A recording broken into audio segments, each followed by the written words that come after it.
2026 seventh match లో Punjab Kings 3 wickets తేడాతో Chennai super Kings మీద గెలిచింది. సిఎస్కే ఇచ్చిన 210 రన్స్ టార్గెట్ ని ఎలాంటి రిస్క్ లేకుండా కూల్ అండ్ కామ్ గా 19 ఓవర్స్ లోనే చేసేశారు పంజాబ్. ఇంకా మ్యాచ్ డీటెయిల్స్ లోకి వెళ్తే టాస్ గెలిచిన పంజాబ్ కింగ్స్ బౌలింగ్ తీసుకుంది. సంజు శాంసన్ ఈ మ్యాచ్ లో కూడా కేవలం 7 రన్స్ చేసి అవుట్ అయ్యాడు. సంజు నుంచి సిఎస్కే టీం చాలా ఎక్స్పెక్ట్ చేసింది, కానీ ఇప్పటి వరకు ఆ ఎక్స్పెక్టేషన్స్ ని రీచ్ అవ్వలేదు సంజు. ఆ తర్వాత నెంబర్ 3 లో వచ్చిన ఆయుష్ మాత్రే పంజాబ్ బౌలర్స్ కి పిచ్చెక్కించాడు. ఫస్ట్ మ్యాచ్ లో డక్అవుట్ అయినా కానీ సెకండ్ మ్యాచ్ లో బ్రిలియంట్ బ్యాటింగ్ చేశాడు. ఒక ఎండ్ లో ఆయుష్ మాత్రే దంచి కొడుతుంటే ఇంకో ఎండ్ లో రుతురాజ్ స్ట్రైక్ రొటేట్ చేస్తూ వచ్చాడు. దాంతో పవర్ ప్లే లో సిఎస్కే 1 వికెట్ కోల్పోయి 57 రన్స్ చేసింది.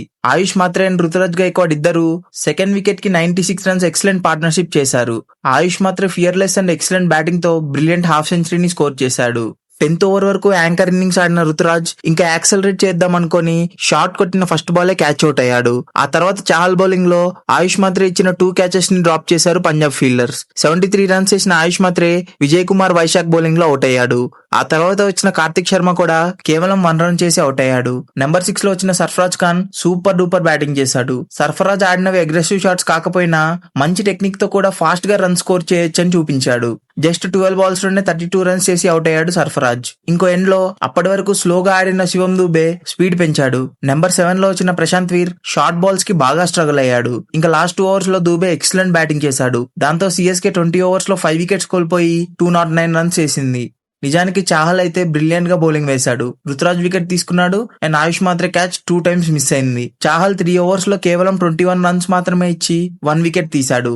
శివం దూబేకి భయపడి తన స్పెల్ ని కంప్లీట్ చేయనివ్వలేదు శ్రేయస్ అయ్యర్. విజయ్ కుమార్ వైశాఖ్ కూడా ఎక్సలెంట్ బౌలింగ్ వేశాడు, కానీ కొన్ని బాల్స్ అన్ఫార్చునేట్లీ ఎడ్జ్ అయి బౌండరీస్ కి వెళ్లాయి. విజయ్ 4 ఓవర్స్ లో 38 రన్స్ ఇచ్చి 2 వికెట్స్ తీశాడు.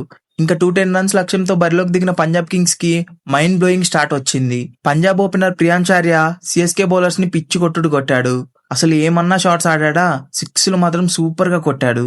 ఇంకో ఎండ్ లో బ్రెబ్ సిమ్రాన్ కూడా ప్రియాంచార్య అంత కాకపోయినా బానే స్కోర్ చేశాడు. ప్రియాంచార్య బ్యాటింగ్ చూస్తే మ్యాచ్ 15 ఓవర్స్ లోనే అయిపోతుందేమో అనిపించింది, కానీ కేవలం 11 బాల్స్ లోనే 39 రన్స్ చేసిన ప్రియాంచ్ మ్యాట్ హెన్రీ బౌలింగ్ లో బౌల్డ్ అయ్యాడు. దాంతో పంజాబ్ కింగ్స్ పవర్ ప్లే లో 1 వికెట్ కోల్పోయి 68 రన్స్ చేసింది. ప్రియాంచ్ అవుట్ అయ్యాక స్కోరింగ్ రేట్ పడిపోయింది, కానీ స్కోరింగ్ రేట్ ఎంత పడిపోయినా కూడా ప్రియాంచ్ ఇచ్చిన సూపర్ షాట్ వల్ల పంజాబ్ ఏ పాయింట్ లోనూ కూడా ప్రెజర్ ఫీల్ అవ్వలేదు. ఓవర్ కి ఒక బౌండరీ లేదా 6 కొడుతూ స్కోర్ బోర్డ్ ని ముందుకు తీసుకెళ్లారు. 43 రన్స్ చేసిన ప్రభ్ సిమ్రాన్ మిస్కమ్యూనికేషన్ వల్ల రన్అట్ అయ్యాడు. ఆ తర్వాత కెప్టెన్ శ్రేయస్ అయ్యర్ బ్యాటింగ్ కి వచ్చాడు. లాస్ట్ మ్యాచ్ లో బ్రిలియంట్ బ్యాటింగ్ చేసిన కూపర్ కాన్లీ ఈ మ్యాచ్ లో కూడా మంచి పర్ఫార్మెన్స్ ఇచ్చాడు. 36 రన్స్ చేసిన Cooper Connolly unfortunately full toss ball కి అవుట్ అయ్యాడు. ఆ తర్వాత కెప్టెన్ శ్రేయస్ అయ్యర్ ఎక్సలెంట్ గా బ్యాటింగ్ చేశాడు. ఎస్పెషల్లీ స్పిన్నర్స్ మీద సూపర్ గా రన్ స్కోర్ చేశాడు.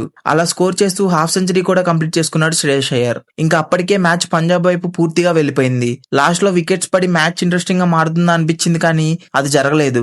దాంతో 18.4 ఓవర్స్ లోనే పంజాబ్ స్కోర్ ని చేజ్ చేసింది. ఈ మ్యాచ్ లో సిఎస్కే ఓడిపోవడానికి చాలా రీజన్స్ ఉన్నాయి. దాంట్లో ఒక రీజన్ పంజాబ్ కి ప్రియాంచ్ ఇచ్చిన స్టార్ట్ సిఎస్కే కి ఎవరూ ఇవ్వలేకపోయారు. ఇంకొక reason CSK Overton or other fast bowler కి బదులు రాహుల్ చాహర్ ని ఇంపాక్ట్ ప్లేయర్ గా తీసుకురావడం. ఇంకో రీజన్ కూడా ఉంది, అదేంటంటే సిఎస్కే లాస్ట్ 4 ఓవర్స్ లో ట్రై చేసిన bowling around the wickets tactic 11th over లోనే చేసుంటే సిఎస్కే ఖచ్చితంగా గెలిచేది. ఇలాంటి చాలా రీజన్స్ వల్ల ఈ రోజు సిఎస్కే ఓడిపోయింది. ఇంకా ఈ మ్యాచ్ లో పంజాబ్ గెలవడానికి main reason 4 players: Chahal, Vijay Kumar, ప్రియాంచార్య and Shreyas Iyer. తన అగ్రెసివ్ బ్యాటింగ్ తో పంజాబ్ కి బ్రిలియంట్ స్టార్ట్ ఇచ్చిన ప్రియాంచార్య ప్లేయర్ ఆఫ్ ది మ్యాచ్ గా నిలిచాడు. ఇంకా ఈ మ్యాచ్ లో నాకు నచ్చిన పర్ఫార్మెన్స్ అయితే చాహల్ బౌలింగ్. మరి మీకు నచ్చిన పర్ఫార్మెన్స్ ఎవరిదో కామెంట్ చేయండి. వీడియో నచ్చితే లైక్ చేసి ఇలాంటి మరిన్ని వీడియోస్ కోసం మన తెలుగు డగౌట్ ఛానల్ ని సబ్స్క్రైబ్ చేసుకోండి. జై హింద్.